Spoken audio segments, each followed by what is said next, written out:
À présent, le billet du jour a signé Bamamad Alpha.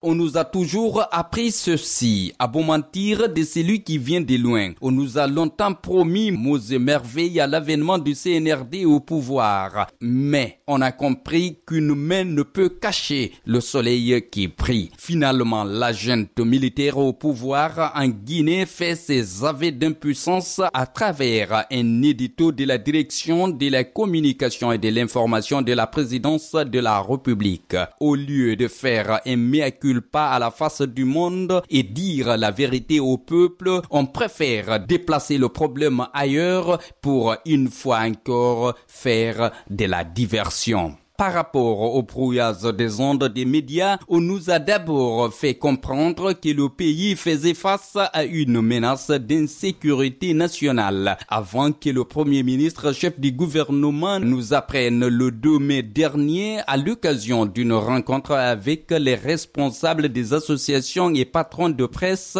que le président de la transition est très déçu de certains patrons des médias auxquels il fait beaucoup de choses. Où est la logique?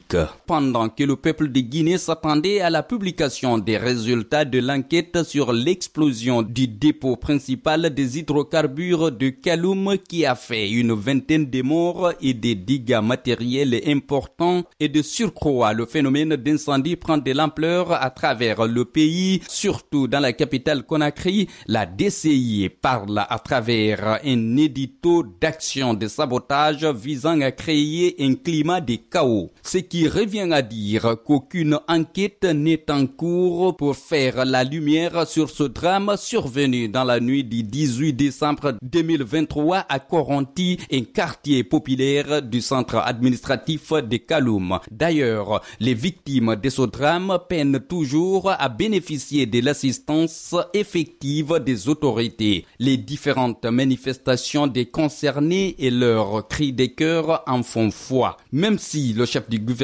vient d'annoncer qu'un montant de 8 milliards de francs guinéens est dégagé à cet effet pour la première phase de l'action de solidarité au logement. Supposons qu'il s'agit d'un acte de sabotage, alors venant de qui ou de quelle entité? Et si cette hypothèse s'avère, pourquoi alors ne pas interpeller les commanditaires et les mettre à la disposition de la justice? Ce qui veut dire que la conclusion est déjà tirée. Donc, ce n'est plus la peine de s'attendre au résultat d'une quelconque enquête de la part des autorités sur les cas d'incendie survenus ces derniers temps au ministère de la Culture, de l'entrepôt de l'électricité de Guinée au quartier Amdalaï, du centre commercial et Foulaba au grand marché de Madina, moins encore l'explosion du dépôt pétrolier de Kaloum, entre autres. Si vous n'avez rien à nous dire, s'il vous plaît, taisez-vous. C'est mieux d'ailleurs. Alors, comme aucune piste plausible n'est encore disponible, les spéculations vont bon train. C'est pourquoi d'ailleurs, bon nombre d'observateurs se posent la question si cette recrudescence des incendies n'est pas une malédiction, un châtiment du Tout-Puissant, ou bien peut-on s'en tenir à la version de la DCI qui évoque un acte de sabotage?